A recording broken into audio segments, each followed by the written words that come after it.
జరగాలని పట్టుదలతో ముందుకు పోయారు. వైఎస్ఆర్ కాంగ్రెస్ అమరావతిని నాశనం చేయాలనుకున్నారు. మనం శాసనం చేశాం. దేశం ఈరోజు అమరావతి కోసం నిలబడింది. కుట్రలు దాటి అమరావతి గెలిచింది. నిజమైన 5 కోట్ల ప్రజల కల కేంద్ర రాజముద్రతో తిరుగులేని స్పష్టత, ప్రజల ఆశలు ఆశయాలు నెరవేరిన వేళ ఇది మనందరికీ గుర్తింపు, గౌరవం. భవిష్యత్తులో ఎవ్వరు ఏమీ చేయలేని పరిస్థితి. ఎవరు ఎన్ని మాట్లాడినా, ఇన్ని పార్టీలు గౌరవించి చట్టం చేశాయంటే వాళ్ళకుండే కమిట్మెంట్ మనం గుర్తుపెట్టుకోవాల్సిన అవసరం ఉంది.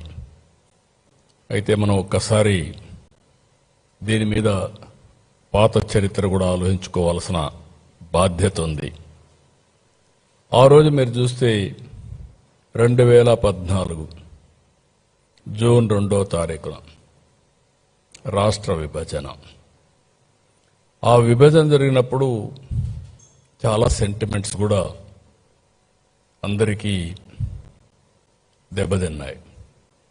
బాధపడ్డారు, మనోవేదన పడ్డారు.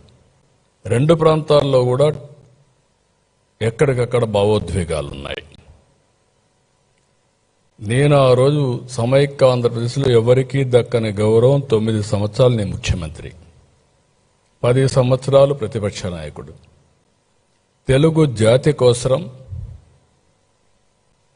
ఒక సంపద సృష్టించే కేంద్రం తయారు చేయాలని హైటెక్ సిటీతో ప్రారంభమై సైబరాబాద్, హైదరాబాద్ నిర్మాణానికి దోహదం చేశాం. అలాంటప్పుడు ప్రతి ఒక్కరిలో ఒక ఆవేదన, ఒక ఆవేశం. మాకు రాజధాని లేదు, ఆదాయం లేదు, విభజన జరిగితే కనీసం పింఛన్లు వస్తాయా అని చాలా బాధపడే పరిస్థితి వచ్చింది. ఆ రోజు కూడా నేను ఒకటే ఆలోచించాను, 2 ప్రాంతాలకు సమన్యాయం జరగాలి. మీరు విభజిస్తే ఆంధ్రప్రదేశ్కి న్యాయం చేయండి, సమైక్యంగా పెడితే తెలంగాణను మెప్పించండి. ఇద్దరికి న్యాయం చేసి సమస్య పరిష్కారం చేయాలని ఆ రోజు చెప్పాం. సరే, పరిష్కారం కాకుండా విభజన జరిగింది. ఆర్థిక కష్టాలు, రాజధాని లేదు, ఎక్కడ కూర్చోవాలన్నా తెలియదు, రాజధాని నిర్మాణం చేసుకోవాలి. యాక్ట్లో పోలవరం పెట్టారు. పోలవరం ఒక సంకల్పం, అప్పటికక్కడ ఏమీ లేదు. ఆ రోజు మీరు చూస్తే 7 మండలాలు, ముంపుకు గురయ్యే మండలాలు తెలంగాణలో పెట్టారు. నాకుండే అనుభవంతో ఆ రోజు నేను ఒకటే ఆలోచించాను, ఈ 7 మండలాలు ఆ పక్కనుంటే జూన్ 2వ తారీఖున 2 రాష్ట్రాలుగా విభజన జరిగితే ఇంకా ఇది అసాధ్యం. మళ్ళీ తెలంగాణ అసెంబ్లీ యాక్సెప్ట్ చేసి లేకుంటే గవర్నమెంట్ యాక్సెప్ట్ చేస్తే తప్ప పోలవరం నిర్మాణం జరగదని చెప్పే ఉద్దేశంతో నేను ఎక్కడికక్కడ ముందే ఆలోచించి, ఎందుకంటే నాకుండే అనుభవం, ఆ సమయస్ఫూర్తితో యాక్ట్ చేసి ఆనాటి ప్రభుత్వం నరేంద్ర మోడీ గారికి, అదే మరిగా కొండే కేంద్ర నాయకత్వానికి చెప్పాను, 7 మండలాలు ఇస్తే నేను ప్రమాణ స్వీకారం చేస్తాను, మీరు ఇవ్వకపోతే నేను ప్రమాణ స్వీకారం చేయలేను. హైదరాబాద్ నేను ఎప్పుడు కూడా తెలంగాణకు వ్యతిరేకం కాదు, అది కూడా నా బ్రెయిన్ చైల్డ్. ఎందుకంటే నేను ఎప్పుడు కూడా తెలంగాణకు నష్టం జరగాలని కూడా ఆలోచించను. ఎందుకంటే 2 తెలుగుదేశం పార్టీ పెట్టిందే హైదరాబాద్లో, అనౌన్స్ చేసిందే ఎమ్మెల్యే క్వార్టర్స్లో, సంపద సృష్టించిందే. ఈరోజు ఇవన్నీ వచ్చాయంటే, నిన్న కూడా పార్లమెంట్లో మాట్లాడుతుంటే చాలామంది ఎంపీలు హైదరాబాద్ని గుర్తు చేసుకునే పరిస్థితికి వచ్చారు. అదే నాకు గౌరవం. ఆ గౌరవాన్ని పోగొట్టుకునే పరిస్థితి ఎప్పుడు నేను తేను. అలాంటి సమయంలో ఆ 7 మండలాలు కూడా లిటిగేషన్ పెట్టే పరిస్థితి ఉంటే, 7 మండలాలు మొట్టమొదటిసారిగా చరిత్రలో మీరు గుర్తుపెట్టుకోవాలి, పార్లమెంటు సమావేశాల కంటే ముందు కొత్త గవర్నమెంట్ ఒక బిల్లు పెట్టి ఆర్డినెన్స్ ఇష్యూ చేసి ప్రెసిడెంట్ కన్సెంట్ ఇప్పించి తర్వాతనే పార్లమెంటు సమావేశాలు పెట్టారు. రెగ్యులర్ బిజినెస్ స్టార్ట్ చేశారు. అది కూడా జూన్ 2వ తారీఖు కంటే ముందు. అప్పుడే ఇది సాధ్యమైంది.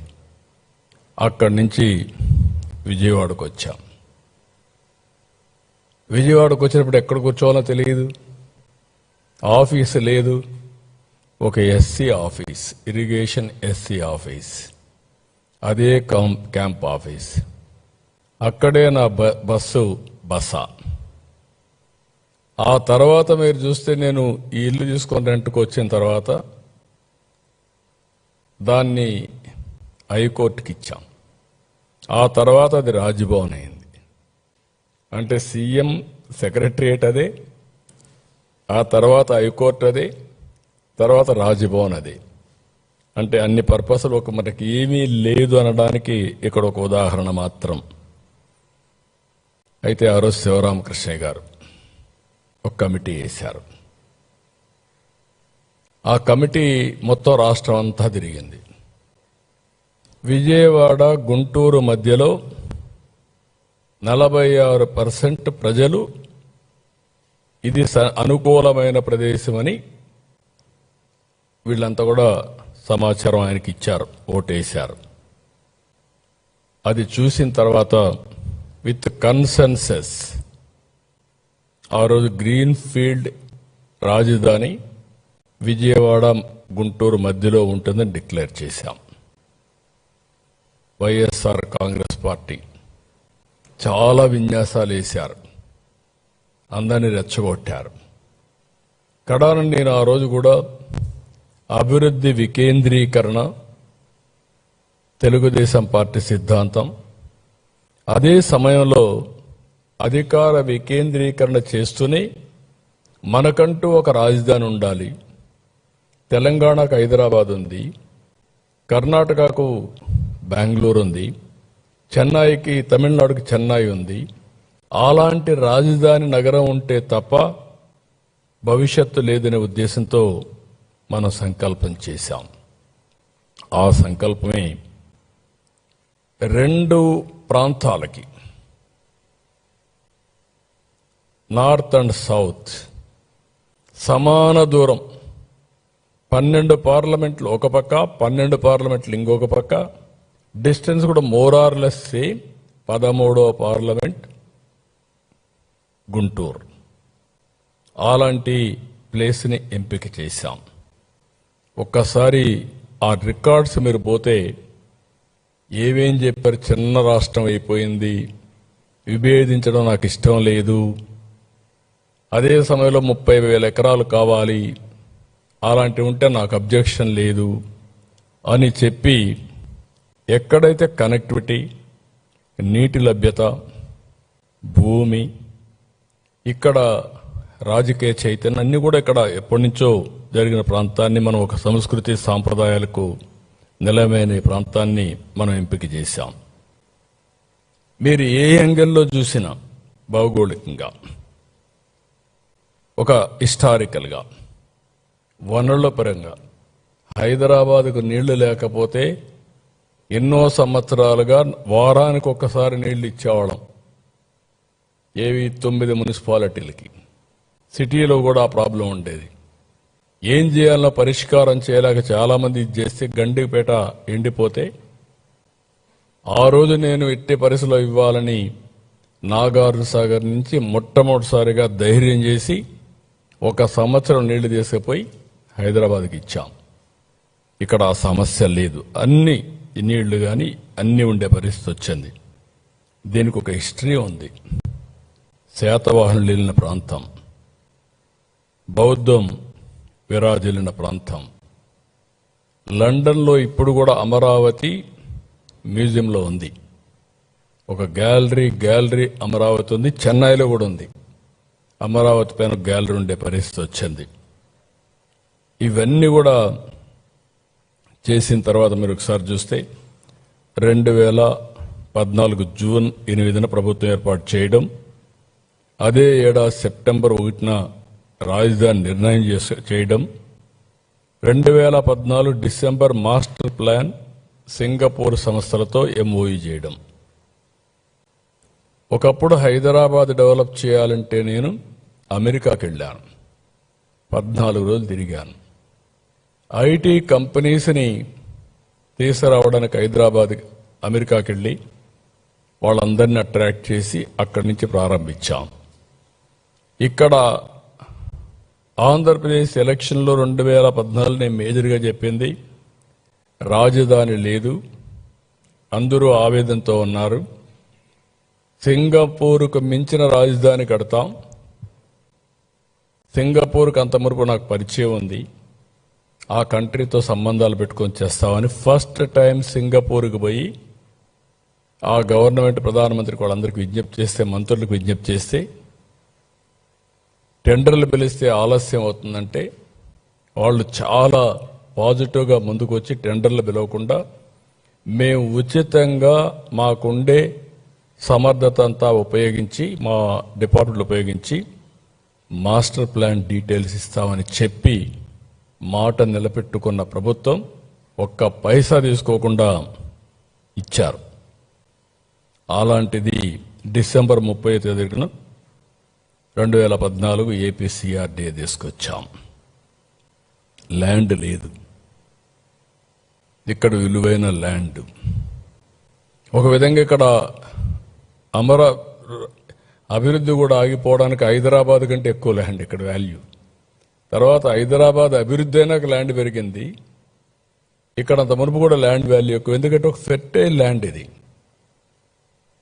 ఎప్పుడు కూడా నీరు కృష్ణా డెల్టా కింద వచ్చి ప్రతి ఒక్కరు ఉపయోగించుకునే పరిస్థితికి వచ్చారు. దానివల్ల ల్యాండ్ కూడా ఇచ్చే పరిస్థితులు లేరు. అలాంటిది ఒక పిలిపిచ్చాం.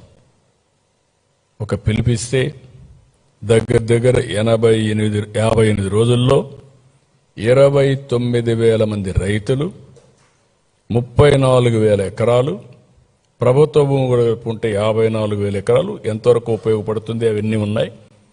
మొత్తం 54,000 ఎకరాలని మనం ఇచ్చేసాం. ప్రపంచంలో ఒక న్యూ కాన్సెప్ట్ ఇది, ల్యాండ్ పూలింగ్. అభివృద్ధిలో రైతుల్ని భాగస్వాములు చేయడం, ప్రోగ్రెస్లో రైతుల్ని భాగస్వాములు చేయడం ఇంతవరకు ఎక్కడా జరగలేదు ప్రపంచంలో. ఇదే కేస్ స్టడీ, చాలా మంది స్టడీ చేశారు. ఒక నమ్మకం, ఒక ట్రస్ట్, దీనివల్ల లాభం జరుగుతుందని ఒక నమ్మకం వచ్చింది వాళ్ళకు. మా జీవితాలు బాగుపడతాయనే నమ్మకం వచ్చింది. దానికి కారణం హైదరాబాద్ అభివృద్ధి అప్పటికే చూశారు.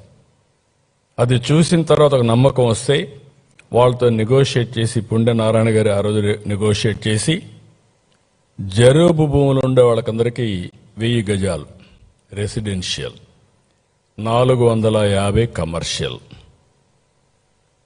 ఇంకొక పక్కన ఏదైతే నాన్ జరీబు రైతులకి 1000 చదరపు గజాలు రెసిడెన్షియల్, 250 గజాలు కమర్షియల్. ఆ రోజు 50,000 రూపాయలతో యాన్యుటీ ప్రారంభించాం. ఈరోజు 95,000 రూపాయలు ఇస్తున్నాం జరీబుకు. ఇంకొక ల్యాండ్కి నాన్ జరీబుకి 30,000 చేశాం, ఇప్పుడు 57,000 అయింది. ఎవ్రీ ఇయర్ 5,000 పెంచుకుంటూ వెళ్ళాం. అప్పుడు 10,000కి ఇస్తా అన్నాం, ఇప్పుడు డిలే కూడా అయింది కాబట్టి 15 సంవత్సరాలు ఇచ్చే పరిస్థితికి వచ్చాం.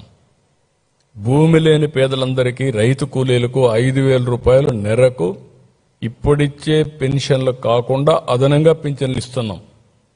గవర్నమెంట్ ఇచ్చే పింఛన్లన్నీ ఎలిజిబిలిటీ ప్రకారం ఇస్తున్నాం, వీళ్ళకి అదనంగా ఇచ్చే పరిస్థితికి వచ్చాం. ఇవన్నీ కూడా గవర్నమెంట్ ఆఫ్ ఇండియా కూడా దీన్ని చాలా వరకు మెచ్చుకొని, ఇది right model for the nation. ఎప్పుడైనా సరే ఒక రైతు భూమి ఇచ్చినప్పుడు ఆ భూమిని గట్టి మనం ఉపయోగించి ఒక ఇరిగేషన్ ప్రాజెక్ట్ కట్టినా, ఒక ఇండస్ట్రీ పెట్టినా, ఇంకొక పని చేసినా వాళ్ళు ఎంత హ్యాపీగా ఉంటారో, బెనిఫిషరీస్ ఎంత హ్యాపీగా ఉంటారో, పోగొట్టుకున్న వ్యక్తులు కూడా అంతే హ్యాపీగా ఉండాలనే ఉద్దేశంతోనే ఈ కార్యక్రమాన్ని చేశాం. ఒక హైదరాబాద్లో మీరు ఒక్కసారి చూస్తే శంషాబాద్ 5,000 ఎకరాలు చేశాం. 5,000 ఎకరాలు ఇచ్చిన రైతులు కోటీశ్వరులు అయ్యారు.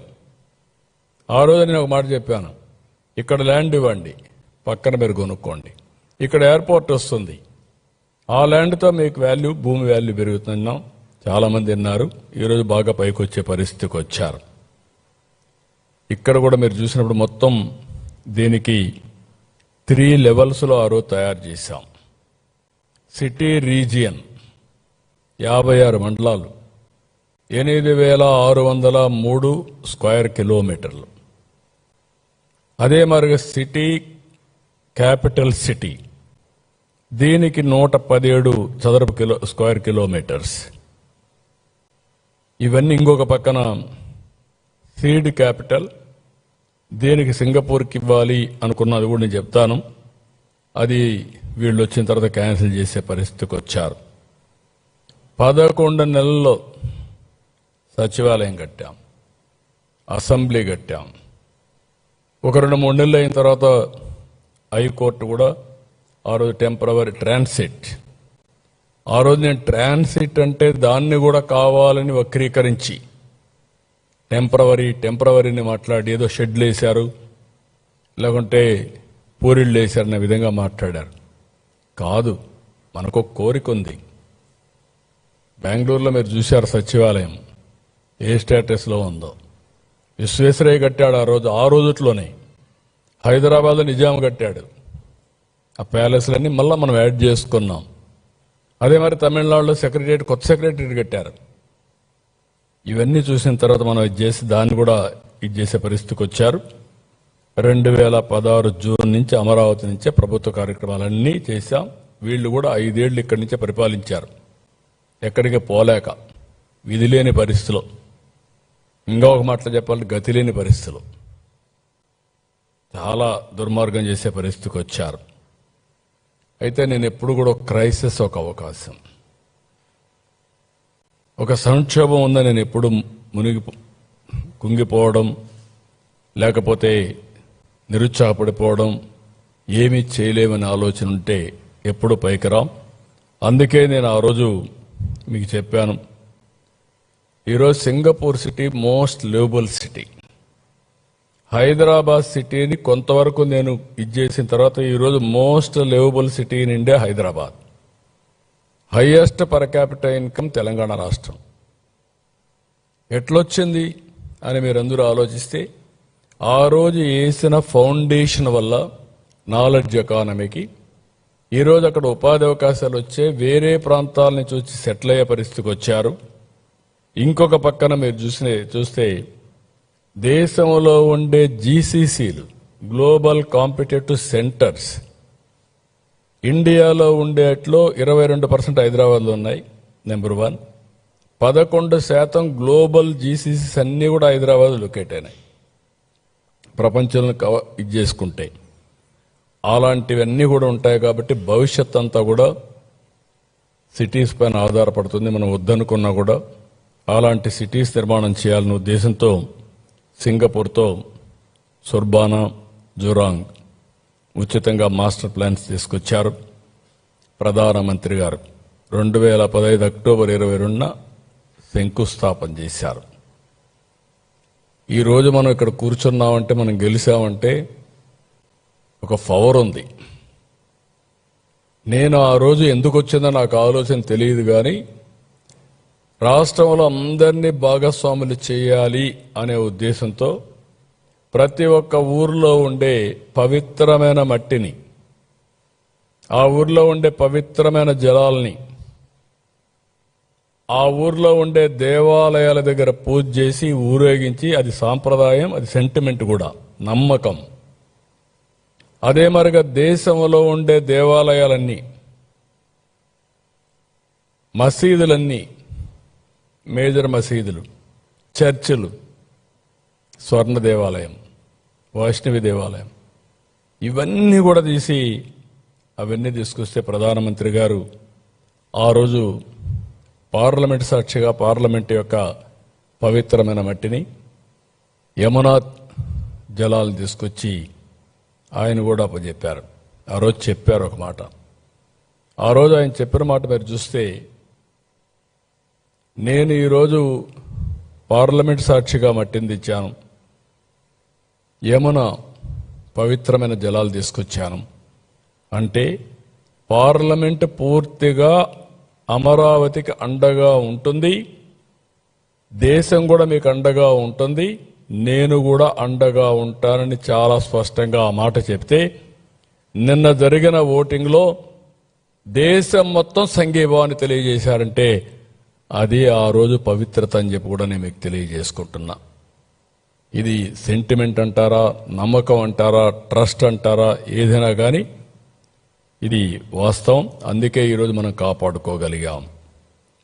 అయితే ఒక పక్క ప్రణాళికలు చేసుకో ముందుకు పోయాం, ఇంకొక పక్క కుట్రలు చేస్తూ ముందుకెళ్ళారు. అడుగడుగున కుట్ర, అడుగడుగున కుతంత్రం, అడుగడుగున నేరాలు ఘోరాలు. ఆ రోజు కూడా ఇదే పని. రైతుల్ని రెచ్చగొట్టారు. రైతుల్ని రెచ్చగొడితే 99% రైతుల ముందుకొచ్చి ల్యాండ్స్ ఇచ్చారు. నో డిస్ప్యూట్, యునానిమస్గా ఇచ్చారు. ఎన్ని చెప్పినా కూడా వినలేదు. అక్కడి నుంచి అరటి తోటలు తగలబెట్టారు. ఎంత దుర్మార్గం అంటే భయానకమైన వాతావరణాన్ని క్రియేట్ చేయడం. నా జీవితంలో ఎప్పుడు కూడా ఇలాంటి తప్పుడు పనులు ఎక్కడ నేను చూడలేదు. ఇంకొక పక్కన వరల్డ్ బ్యాంక్ లెటర్స్ రాశారు. అంటే చాలా ఈజీ అయిపోయింది వీళ్ళు చేసే తప్పుడు పనులన్నీ కూడా కప్పిపుచ్చుకోవడానికి. ఎదుటి వాళ్ళపైన గుడ్డ గాల్చి ముఖాన్ని వేసేయడం, తుడుచుకోమనడం, అవినీతి ఆరోపణలు చేసేయడం. అవినీతి ఆరోపణలు చేసి నిరూపించాల్సిన అవసరం లేదు. ఇలాంటి తప్పుడు పనులు చేసి వాళ్ళకు కూడా లెటర్స్ పెట్టి కడాన వీళ్ళు వచ్చిన తర్వాత డబ్బులు ఇస్తా అన్నా ఇవ్వనీయకుండా చేసి ఇక్కడికి వస్తా అన్నా రానియకుండా చేసే పరిస్థితికి వచ్చారు. అరాచకం ఎంత పరాకాష్ఠమైంది. ఒక ఉదాహరణ, పర్యావరణ దెబ్బతింటుందన్నారు, నిర్మాణాలకు అనుకూలం కాదని తప్పుడు రిపోర్టులు తెప్పించారు, శ్మశానం అన్నారు, ఎడారి అన్నారు, కులం రంగు పులిమారు, భూకంపాలు వస్తాయని చెప్పి మాట్లాడారు. అంటే ఎన్ని విధాల సెబటైజ్ చేయాలనో అన్ని విధాల సెబటైజ్ ఆ రోజు చేశారు, ఇప్పటికి కూడా చేస్తూనే ఉన్నారు. అవి కూడా వస్తాను. నేనైతే ఒకటే ఆలోచించా, భగవంతుడు ఎందుకో నాకు 2 అవకాశాలు ఇచ్చాడు. ఒక విధంగా అవకాశాన్ని కూడా అందిపుచ్చుకున్నాం. ఫస్ట్ అవకాశం తెలుగు జాతికి ఒక నాలెడ్జ్ ఎకానమీలో ప్రముఖ పాత్ర ఉండాలని ఆలోచించాను. అదే హైటెక్ సిటీ, అదే సైబరాబాద్, అదే ఈరోజు హైదరాబాద్ నగరం. ఇక్కడ కూడా హైదరాబాద్ బ్రౌన్ ఫీల్డ్ సిటీ, 2 సిటీలు ఉన్నాయి. హైదరాబాద్ సిటీ, సికింద్రాబాద్ ఉంది. నేను 1 మోర్ సిటీ యాడ్ చేశాను, అదే సైబరాబాద్. ఈరోజు హైదరాబాద్కి అదే గుండెకాయ, హార్ట్ ఈజ్ సైబరాబాద్. ఇక్కడికి వచ్చినప్పుడు నేను విజయవాడ ఉంది, మంగళగిరి ఉంది, గుంటూరు ఉంది, పక్కనే తెనాలి ఉంది. ఇవన్నీ కూడా మనం వేసినటువంటి ప్లానింగ్ మీరు చూస్తే నూజివీడు, ఇంకొక పక్క పామర్రు, ఈ పక్క చిలుకూరుపేట, పక్కన జగ్గయ్యపేట, సత్తెనపల్లి, ఈ ఏరియా అంతా వస్తాయి. Inner ring road, outer ring road cover చేస్తే ఇక్కడికి వచ్చినప్పుడు 9 నగరాలు ప్లాన్ చేశాం.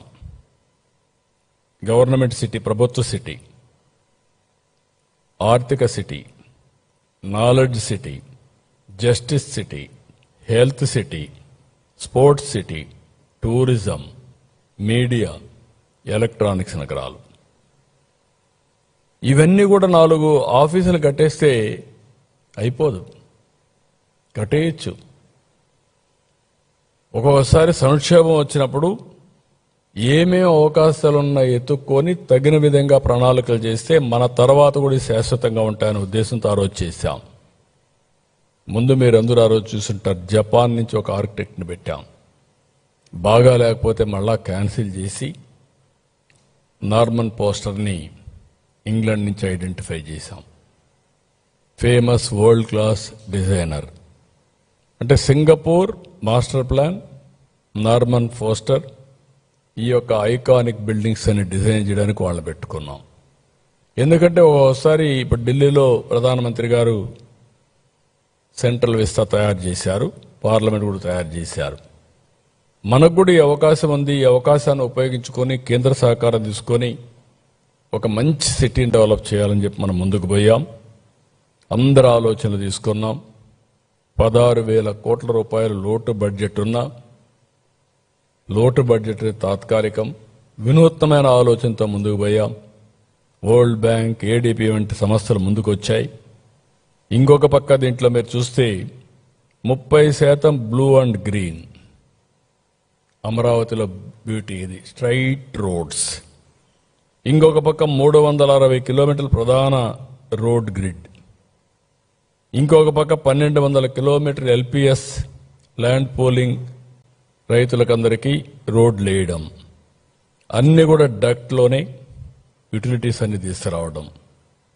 సైడ్ రోడ్స్ కానీ, స్ట్రైట్ రోడ్స్ కానీ, వయాడక్ట్ కానీ, గ్రీన్ ఎనర్జీ కానీ, డిస్ట్రిక్ట్ కూలింగ్ కానీ, ఇలాంటివి ఎఫిషియెంట్గా ఏమేమి చేయగలుగుతామో అన్నీ చేశాం. 3,300 కిలోమీటర్ల సైకిల్ పాత్, వాకింగ్ ట్రాక్, ఈ రెండు కూడా క్రియేట్ చేస్తున్నాం. 5, 10, 15 నిమిషాలు కాన్సెప్ట్ పెట్టుకున్నాం. 5 నిమిషాలు ఎమర్జెన్సీ, 10 నిమిషాలు ఏదైనా వాళ్ళకి కావాల్సినటువంటి పార్కు ఇలాంటి ఇవన్నీ, 15 నిమిషాలు maximum employment, walk to work. ఇలాంటి కాన్సెప్ట్స్ పెట్టుకో ముందుకు పోయే పరిస్థితికి వచ్చాం. ఇక్కడ 1690 ఎకరాలు స్టార్టప్ ఏరియా సింగపూర్తో ఒప్పందం చేసుకున్నాం. వాళ్లే అభివృద్ధి చేస్తారు. అభివృద్ధి చేసిన తర్వాత 52% వచ్చిన డబ్బుల్లో మనకిస్తారు. వాళ్ళు డెవలప్మెంట్ చేసిందని 42% వాళ్ళు ఉంచుకొని 52% మనకి ఇచ్చే పరిస్థితికి వచ్చారు. అలాంటిది 9,000 కోట్లు పనులు కూడా కంప్లీట్ చేశారు 2019కి. అక్కడి నుంచి మీ అందరికీ ఐడియా ఉంది ఏం జరిగిందని. ప్రపంచంలో ఎవ్వరూ సింగపూర్ పైన అవినీతి ఆరోపణలు చేయలేదు. అలాంటిది ఒక అవినీతి పార్టీ వాళ్ళపైన ఆరోపణలు చేసి వాళ్ళు తరివేసే పరిస్థితికి వచ్చారు. నానా రకాలుగా హింసించి ప్రపంచంలో ఎవ్వడూ ధైర్యం చేయలేదు. నేను ఎన్నోసార్లు చెప్పాను, నేను సింగపూర్ పోయినప్పుడు నేను ట్రై చేశాను డ్రైవర్కి డబ్బులు ఇవ్వాలని, ఎవడు తీసుకోవాలా. మా అశోక్ గజపతిరాజు గారు మంత్రిగా ఉండొస్తే సింగపూర్కి వస్తే సిగరెట్ తాగడం మానేశాడు. ఏంటి అశోక్ గారు సిగరెట్ తాగడం మానేశారని అడిగా. సార్ ఇక్కడ $500 ఫైన్ సార్, నా దగ్గర ఉండేది 500 ఉంది, ఇది అయిపోతే మళ్ళీ నేనేం చేయాలి, కాబట్టి నేను చేయను సార్ ఆ పని అన్నాడు. అలాంటి దేశం పైన అభాండాలేసి ఒక గుడ్ విల్తో వచ్చారు. ఇప్పుడు కూడా చెప్తాను, సింగపూర్ ఎప్పుడు కూడా ఒక నమ్మకం, ఒక క్రెడిబిలిటీ, విశ్వసనీయతకి గౌరవిస్తారు ఆ దేశం. నేను చాలా దేశాలు తిరిగాను. అలాంటి దేశంతో లేనిపోని సమస్య పెట్టి మొత్తం కప్పు చేసే పరిస్థితికి వచ్చారు. ఇంకొక పక్కన అమరావతి బ్రాండ్ పూర్తిగా దెబ్బతినే పరిస్థితికి వచ్చింది. నేను ఆ రోజు బాండ్స్ ఇస్తే విత్-ఇన్ 2 hours క్లోజ్ అయింది. దాన్ని బట్టి ప్రపంచం మొత్తం అమరావతి అంటే ఎంత క్రేజ్ ఉందని మనం అర్థం చేసుకోవాల్సిన అవసరం ఉంది. మనం వేసిన ప్లానింగ్ కానీ, ప్రణాళికలు కానీ, ఆలోచనలు కానీ విదేశీ సంస్థలు కూడా చాలా ఆసక్తి చూపించాయి. ఆ రోజు పెట్టిన విట్, ఎస్ఆర్ఎం, అమృత్ కొద్ది కొద్దిగా వచ్చే పరిస్థితికి వచ్చింది. ఎంత దుర్మార్గం అంటే ఎస్ఆర్ఎం అమరావతి అని పేరు పెడితే అమరావతిని తీసేయమన్నారు. నాకు ఇప్పుడు కూడా అర్థం కావడం లేదు. ఇలా మెంటాలిటీ ఏంటో, అమరావతిని పేరునే ఉచ్చరించకూడదని ముందుకు పోయే పరిస్థితికి వచ్చారు. ఇప్పుడు ఎక్స్ఎల్ఆర్ఐ వీళ్ళు ఉండంగా వెళ్ళిపోతే మళ్ళా తీసుకొచ్చాం. బిట్స్ బిలాని వాళ్ళు కూడా వచ్చే పరిస్థితికి వచ్చారు. 113 సంస్థలు 1,307 ఎకరాలు ఇచ్చాం. 33,000 కోట్ల రూపాయలు పెట్టుబడులు పెట్టడానికి సిద్ధంగా ఉన్నారు. తొందరగా ఈ పనులన్నీ స్టార్ట్ అవుతాయి. రాత్రింపగుళ్ళు పనులు అవుతున్నాయి. ఇంకొక పక్కన మీరు ఒకసారి చూస్తే దానికంటే ముందు ఏం జరిగింది కూడా మనం ఆలోచించుకో. 2019 ఆ రోజు 25,000 మందితో ముమ్మరంగా పనులు జరిగే సమయంలో 2019 ఇక్కడే ప్రజావేదిక కలెక్టర్స్ కాన్ఫరెన్స్ ఇక్కడే పెట్టారు. నెక్స్ట్ డే దీన్ని కూల్చమని చెప్పారు. మీరందరూ సాక్షులు దానికి.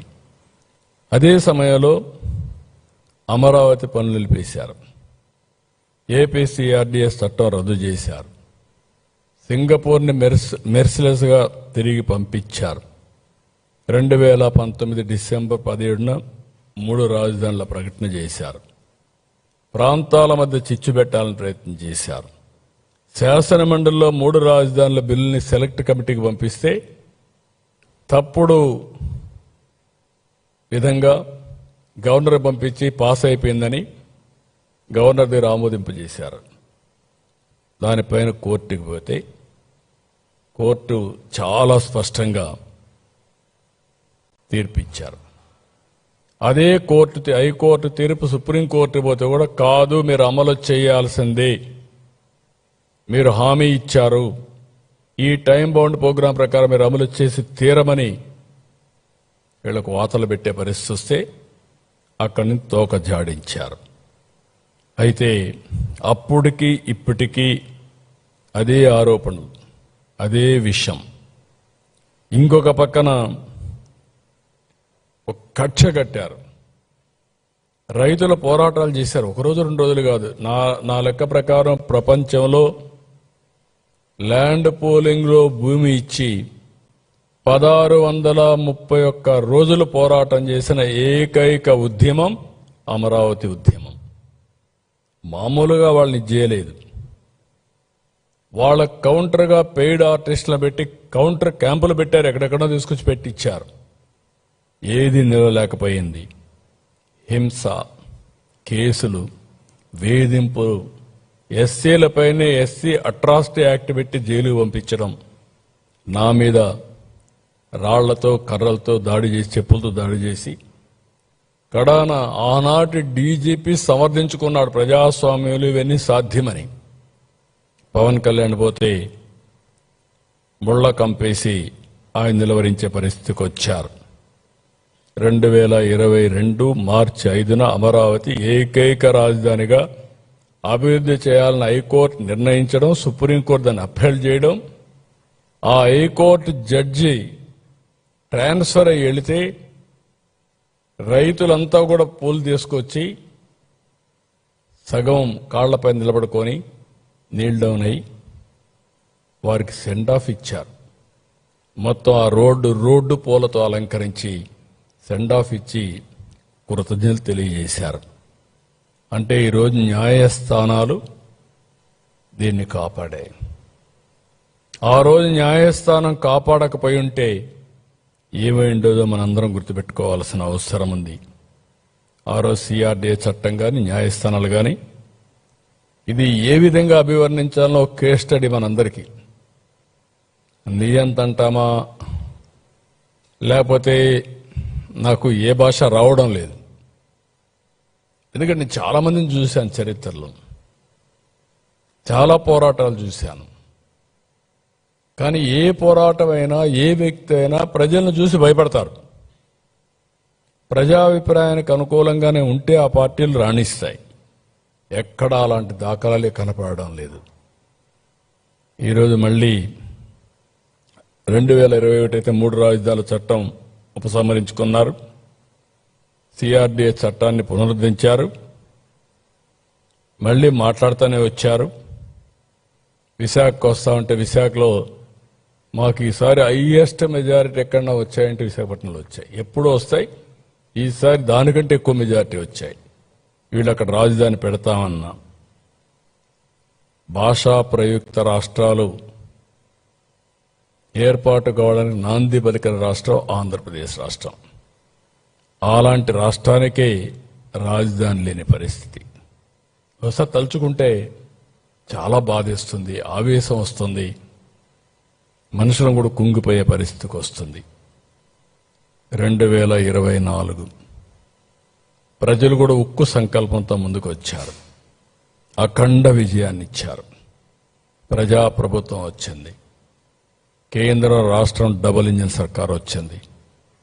3 రాజధానులని డ్రామాలాడిన వ్యక్తులు 3 చోట్ల ఇర్రెస్పెక్టివ్ ఎక్కడ చెప్పినా కూడా ప్రజలు నమ్మకుండా వాళ్ళకి బుద్ధి చెప్పే పరిస్థితి వచ్చారు.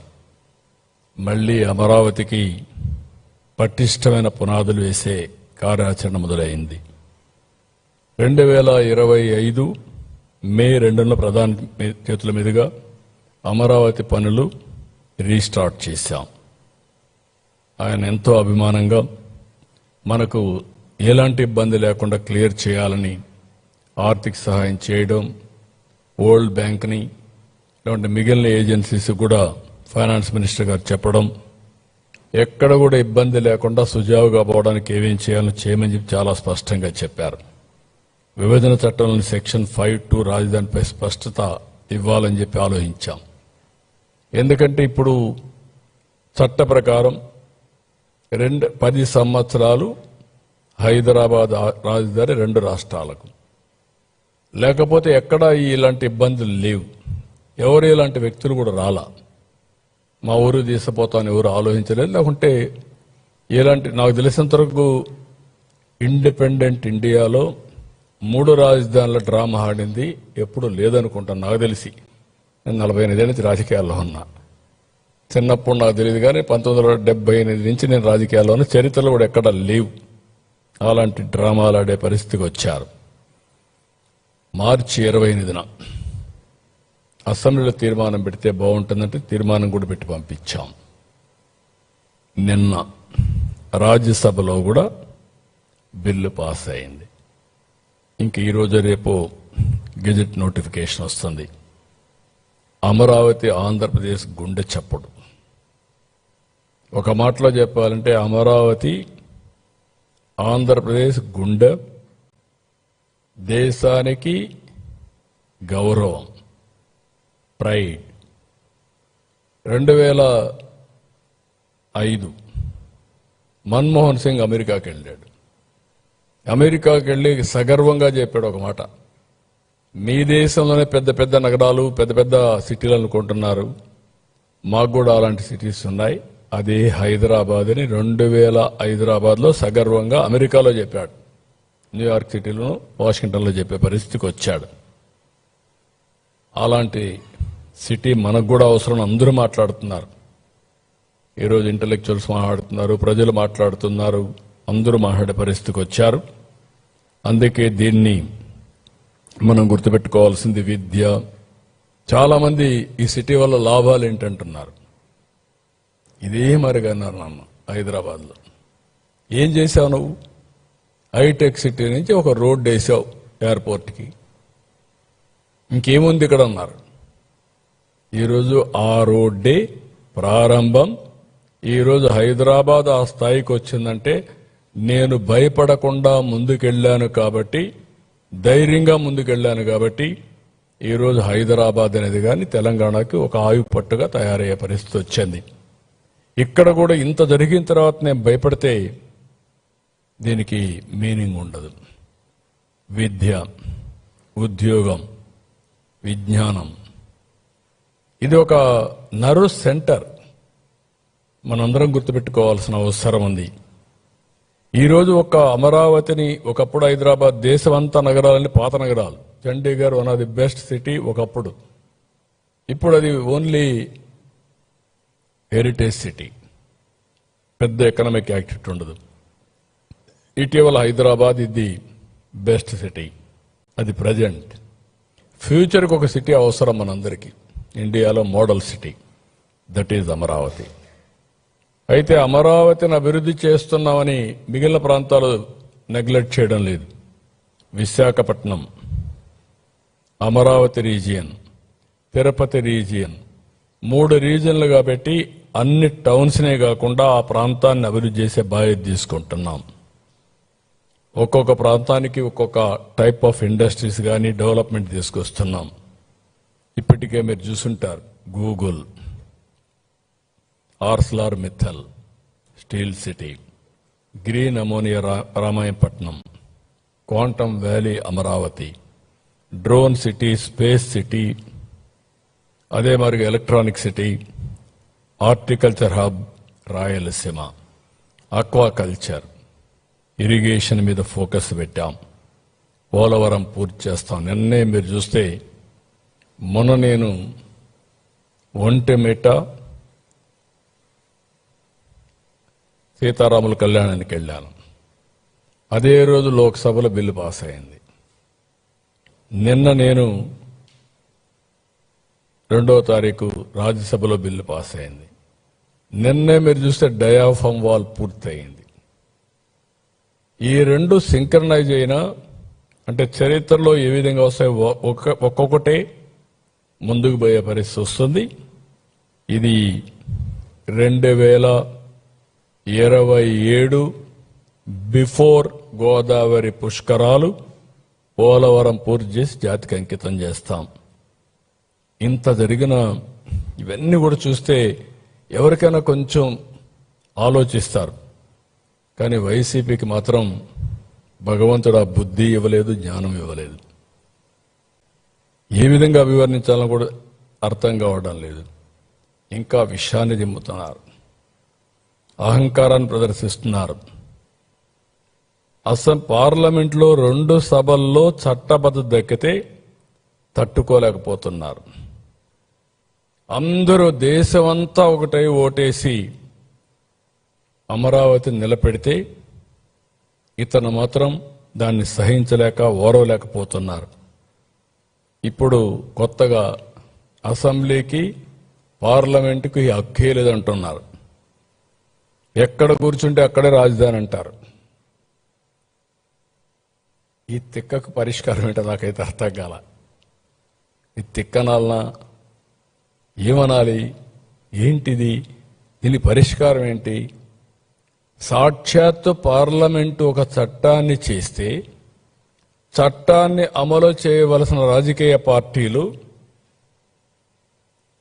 పార్లమెంటుకి అధికారం లేదు, మీరెవరు చట్టం చేయడానికి అంటే నేను వస్తే నేను అధికారం వస్తుంది, నేను మళ్ళా ప్రజలు మోసం చేస్తాను, నేను అధికారం తెచ్చుకుంటాను, తెచ్చుకున్నప్పుడు నేనేం చేస్తాను చూస్తారు అని బెదిరిస్తే ఏమనాలని అడుగుతున్నా.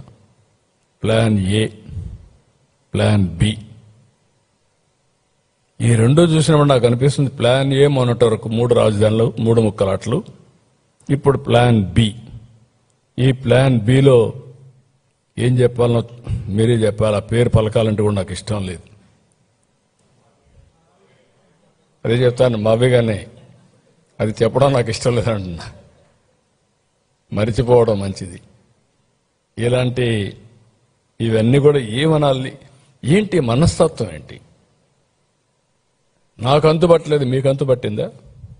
ఈ మనస్తత్వం మీకు అంతుపట్టలేదు, ప్రజలకైనా అంతుపట్టిందా? వాళ్ళంతా ఏమీ తెలియని వాళ్ళు ఈయనొక్కడే తెలివైనవాడు ఇలాంటి మాట్లాడే పరిస్థితికి వస్తున్నాడు.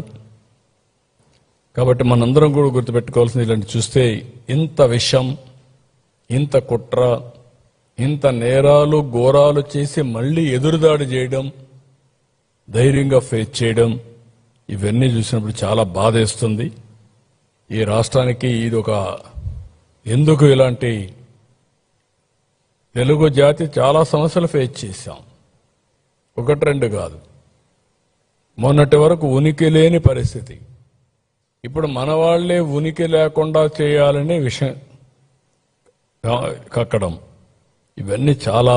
ఇంకొక పక్కన డిజైన్ ఉంది దీంట్లో, బెదిరిస్తే పెట్టుబడులు రావని. ఇది కూడా చాలా నీచం. ఎప్పుడు కూడా మీరు ఏమి చేసినా ఈ ప్రభుత్వం ఫర్మ్గా ఉంటాం, ఎక్కడ తగ్గే పరిస్థితి ఉండదు. ప్రజాస్వామ్యంగా ఎవరు చెప్పినా వింటాం, అప్రజాస్వామ్యంగా మాట్లాడితే మాత్రం స్టబర్న్గా ప్రజాహితం కోసం ముందుకు పోవడం తప్ప చేస్తాం. ట్రంక్ ఇన్ఫ్రాస్ట్రక్చర్ అంతా 2007కు పూర్తి చేస్తాం. ఇంకొక పక్కన 2028కి మెజారిటీ వర్క్లన్నీ కూడా ఒక స్థాయికి వస్తాయి. కొంతమంది ఇప్పుడు మాట్లాడుతున్నారు అమరావతి మొత్తం పూర్తయిపోతుందా అని. కావాలని కూడా 2 లక్షలు కావాలి, 5 లక్షలు కావాలని మాట్లాడుతున్నారు. ఒక రాజధాని అనేది మనం చేసుకుంటా పోతా ఉంటే నిరంతరం జరుగుతుంది, ఒకరోజు అయ్యేది కాదు. మేజర్ ట్రంక్ ఇన్ఫ్రాస్ట్రక్చర్ మనం చేసిన తర్వాత చేసే సమయంలోనే రాష్ట్ర ప్రభుత్వానికి ఆదాయం. చిన్న మార్కెట్ ఏదో ఉంది విజయవాడలో, ఆ మార్కెట్ పేరు చెప్పేవాడు, ఇది ఆ మారిగా ఉందని. దానిపైన ఒక టెర్మినల్ బిల్డింగ్ కట్టించాం. అది అవుతానే ఇప్పుడు టెర్మినల్ బిల్డింగ్ విత్ ఇవి కడుతున్నాం. అది ఉంటుంది. డెవలప్ చేస్తే ఆటోమేటిక్గా డెవలప్మెంట్ ఆటో పైలట్కి వెళ్తుంది. అదే నిరూపించింది ప్రపంచం మొత్తం. ఇప్పుడు మీరు చూశారు దుబాయ్, ఒకప్పుడు ఒక ఎయిర్పోర్ట్, ఒక పోర్ట్, అక్కడి నుంచి టూరిజం, అక్కడి నుంచి ఆల్ రౌండ్ డెవలప్మెంట్. ఇప్పుడు ఈ జియో పొలిటికల్ సిచ్యువేషన్లో కూడా మనకు $2.4 ట్రిలియన్ ఎకానమీ లక్ష్యం. ఇందులో ఈ 3 cities are very very important. Amaravati, Visakhapatnam, Tirupati, మిగిలిన అర్బనైజేషన్ కూడా చాలా ఇంపార్టెంట్. ఇవి కూడా జరుగుతాయి గ్రామీణ ప్రాంతాల్లో సమానంగా. అమరావతిలో ప్రతి ఒక్కరికి ఉపాధి అవకాశాలు కల్పించాలి, విశాఖపట్నంలో కల్పించాలి, తిరుపతిలో కల్పించాల్సిన అవసరం ఉంది.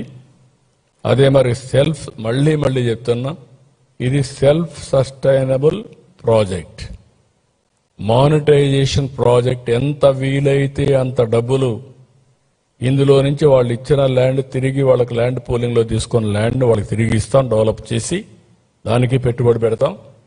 ఆ తర్వాత కొంత ల్యాండ్ మనకు మిగులుతుంది, అది యాక్షన్ వేసుకుంటాం. ఆక్షన్లో కొంత డబ్బులు వస్తాయి. ఆ రియల్ ఎస్టేట్ని పిలిపించి వాళ్ళు కూడా కట్టమని కోట్లు. ఎప్పుడు కూడా ల్యాండ్ వాల్యూ ఎప్పుడు పెరుగుతుందంటే అభివృద్ధి అవుతా ఉంటే ల్యాండ్ వాల్యూ పెరుగుతుంది, ఆస్తి విలువ పెరుగుతుంది. అది కూడా కావాలని తెలియకుండా కాదు, ఇష్టానుసారంగా మహాడే పరిస్థితికి వచ్చారు. ఇది self land monetisation project main concept. అదే మాదిరిగా రాష్ట్ర ప్రభుత్వానికి ఆదాయ వనరులు, ఉపాధి అవకాశాలు, నాలెడ్జ్ హబ్గా తయారయ్యే పరిస్థితి వస్తుంది. తెలుగువాడి పట్నం ఆర్ తిరుపతికి వచ్చి పనిచేసుకునే పరిస్థితి క్రియేట్ చేస్తాం. 2020 దీనికి కాదని మరొకసారి తెలియజేస్తున్నా. ఇక్కడ నాకు ఇప్పుడు కూడా అర్థం కాని ఒకటి ఉంది. అమరావతి దేవతల రాజధాని, ఈ అమరావతి ప్రజా రాజధాని. పూజ రూంలోకి వెళ్ళి ఆ 2 నిమిషాలు నా ప్రార్థన ఏంటంటే, అమరావతి కలియుగ దేవుడు వెంకటేశ్వర స్వామి ఈ రాష్ట్రంలో నెలకొన్నారు. త్రేతాయుగం ఒక్కొక్క యుగంలో ధర్మాన్ని కాపాడడానికి, ప్రజలను రక్షించడానికి దేవుడు అవతరించే పరిస్థితి వస్తుంది. అలాంటి దేవుడు ఇక్కడ ఉన్నాడు. కాబట్టి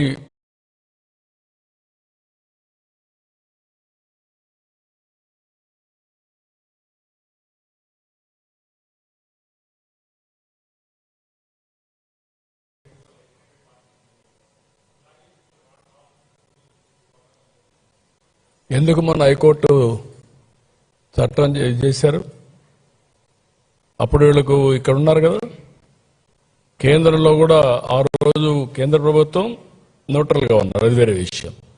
ఎందుకు ప్రయత్నం చేయలేదు నేను అడుగుతాను. దానికి సమాధానం ఏంటి? ఎవరిని మభ్య పెడతారు మీరు?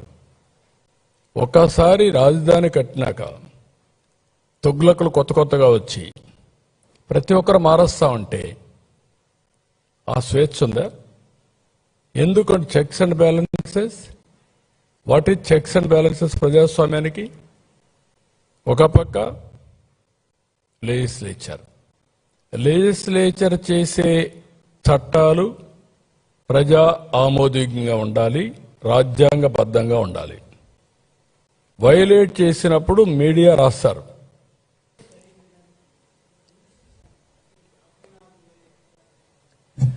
అంటే రాజధాని ఎక్కడైతే ఇక్కడ ఉందో అడ్మినిస్ట్రేటివ్ ఇది ఉంది. అమరావతి వాళ్ళు ఇచ్చింది మీకు చట్ట ప్రకారం సిఆర్డిఏ నోటిఫై చేసిన ఏరియా రాజధాని, అమరావతి రాజధాని. ఇప్పుడు క్యాపిటల్ రీజియన్ హైదరాబాద్ తీసుకొచ్చారు, అన్ని కార్పొరేషన్లు కలిపి. ఆ గ్రేటర్ హైదరాబాద్ మొత్తం రాజధానిగా ఉంటుంది.